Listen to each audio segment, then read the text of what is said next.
Hi everyone, thanks for joining me today. Today is Tuesday. I'm exactly 1 week out from the chemo treatment I had last Tuesday, and I kind of put myself together just a little bit so I look halfway presentable so that I could bring you this video. So today's video is basically, I wanted to share the side effects of chemo that I have experienced over this past week. My hope is that by sharing specifically what I've experienced, it will either help you or somebody you know that's about to go through chemo, going through chemo, struggling through it, or just a point of reference for the future. I am sensitive to the fact that everybody is different, so side effects are different, and the relief of those side effects can be different for everyone. So I just again want to go over specifically some things that have happened to me over the past week, so let's get into it.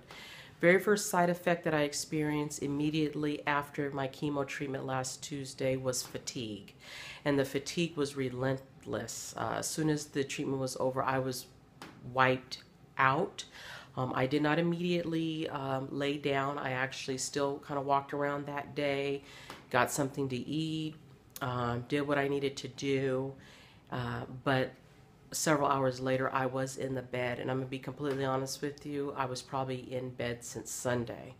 But I do want to say this, I wasn't in bed 24/7 because even though I highly recommend getting your rest, and anybody would recommend that, you do not want to lay up in bed 24/7 because you want to keep your stamina up. And if you're laid up for a prolonged period, that can actually cause more damage than be helpful to you. So I had a really good girlfriend of mine named Joan. She'd come by every single day, get me out of bed, and we'd go for a 10 to 15 minute walk every day. She came by. And she'll probably come by this evening at some time. She never came by at the same time, but she always came by. And we'd go ahead and do that walk, and that helped me with my stamina. Of course, I got out of the bed to use the restroom and to do little things. But again, it is important to get your rest, and I was laid up due to the fatigue. The second side effect is nausea. The nausea is relentless. It is so brutal. And quick little story, when I went through chemo last year after my first diagnosis with breast cancer, everyone told me that you'll have chemo, which I had on Tuesdays, and you'll be fine. Wednesday you'll be fine. By Thursday you're done. You're on your back. So I kind of expected the same thing to happen. This time around I did do different drugs, so I'm here to tell you about 5 hours after my treatment on Tuesday, I was sick. I felt the nausea started to roll in, and so immediately to get proactive, I started taking my nausea medicine every 3 to 4 hours. I had 3 different nausea medicines. Initially, I took 2 of them, Compazine and lorazepam. Now, lorazepam is also an anti-anxiety and helps you sleep. And I set my alarm on my clock, and I just basically rotated those drugs out to stay on top of the nausea. However, on Sunday, when it was time for me, I thought I was beyond where I needed to be, the nausea came back. So it wasn't until yesterday, Monday, that I was actually able to completely get off the drugs.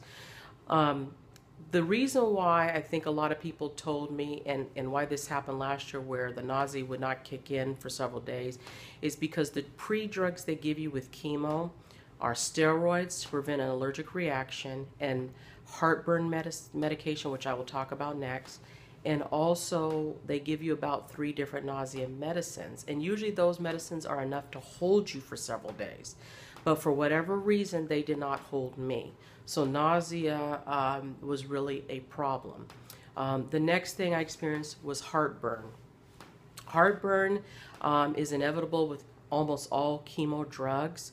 So basically what I recommended and what I was told to do is that you start taking your heartburn medicine within hours of finishing chemo. Don't wait 24, 48 hours later, even though that heartburn medication is in your system. Get proactive, take it anyway.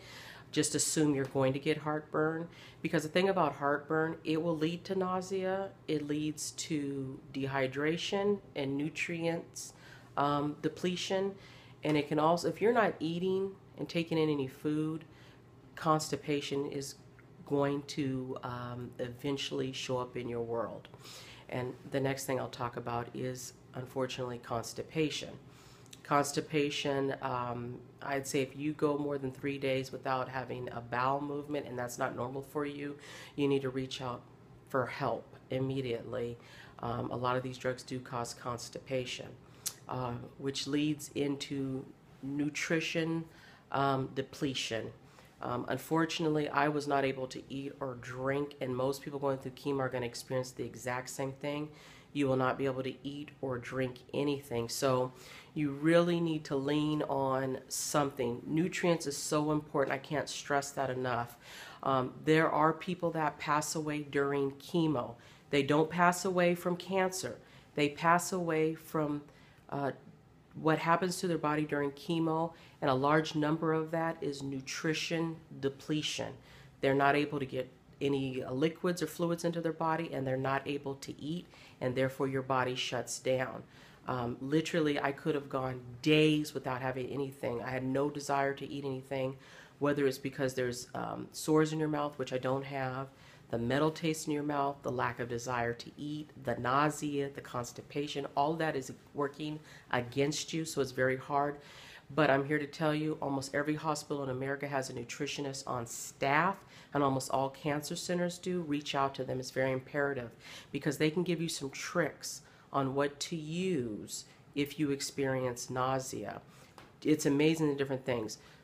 So interestingly enough, last year I relied heavily on Jello pudding pops. Not Jello pudding pops, but Jello pudding, the little cups. Loved it. I used Jello pudding to take down the medication. At night, at midnight, when I wasn't feeling well, I would eat Jello pudding. A lot of friends told me the one thing that you eat a lot of during chemo is the very thing you will never touch again once chemo is over. And I'm here to tell you, last year when I treated in September 2014, I never touched Jello pudding again. I have not had one, and that is something that's been a staple in my life. I don't know what it is. It's a change in your taste buds or whatever, but even thinking about Jello pudding actually makes me sick. The one thing I was able to gravitate towards is orange juice, and I don't drink orange juice. I don't normally like orange juice, and I don't like the sugar content in it, but I'm going to tell you something. I had a craving for orange juice. Most people who are going through chemo do not even fool with anything citrus, but that was the only thing I could take down. And because I could take it down, then I could mix in protein in it. I can mix in Miralax, which helps with the constipation. I could take my pills. I just embraced it. And so you have to find that thing that you can embrace and take it in high quantities. For example, Miralax I usually take. It's really great for constipation. I take a cap full of it morning and night, and you only need about 6 to 8 ounces of fluid, but I would purposely pour 10 to 12 ounces because if I did that twice a day, I have 20 to 24 ounces of fluid I took in. See, these are little mind tricks you have to play with yourself to get what you need into your system. So graham crackers I ate in the beginning, but quickly realized they weren't for me. So I'm a type of person that drinks water and has always drink high quantities of water. I can barely touch it right now. You have to find that thing that works for you and get it in your system. Force yourself to do it, whatever it is. Reach out, find out. Nutrition is so important. Don't skip it. And the last thing I want to share with you is the emotional side effect that you're going to feel. When you're sick and down and out like this, the devil is going to play tricks on your mind and tell you you can't do it. You're not strong enough. You're wasting your time. You're going to die anyway. Those messages play in my head. I know I come across strong, and in the general world, I am a strong individual, but those messages play in my head as well. I have fears like everybody else. I'm normal like everyone else. And I'm here to tell you that's probably going to happen to you as well, and it's okay. It's normal. This is the time to rely heavily on friends, family, your faith, scriptures, poems, your favorite movie, whatever you can grab a hold onto that you can have in your life and use on a repetitive basis. You need to do it. If you have a favorite scripture from the Bible, repeat it every day, all day long, whatever it takes to get you over that hump and get that negative message out of your head. The devil is a liar. He is defeated. As you may know, I am a Christian. I do believe that I am covered by the blood of Jesus, and I believe that for you as well. And Jesus is with us. He's actually with us, folks. He hasn't left us. He's not way back in a corner in a shelf. He's actually writing this out, and we just need to stand on faith. He is there for us. So when that message comes into your head, grab a hold onto whatever you can to fight it off, because it's not real, okay? It's not real, and you're going to make it. We're winners. We just got to get through this period of time, and I know you can do it. I'm doing it, and it's not easy. But I want to share this with you and let you know what I'm going through. Another thing I discovered yesterday, a girlfriend brought me a 6 or 8 pack of Ensure, which is disgusting. This is chocolate. I actually decided to blend it together with the banana, 2 scoops of vanilla, ice cream, a little bit of raw milk protein. Put your Miralax in it if you can, and it was absolutely incredible. I couldn't believe it. I drank for the first time yesterday. That's another tip and trick. There you go. Just wanted to share what was happening to me, what I'm experiencing, and how I'm able to get over the hump. I hope this helps someone. Comment below. Let us know what's helping you, what is or isn't working. If you have questions, let me know. I will answer those as always, okay? We can get through this. You know, we are more than conquerors, okay? Keep the faith. I'll see you soon. Take care.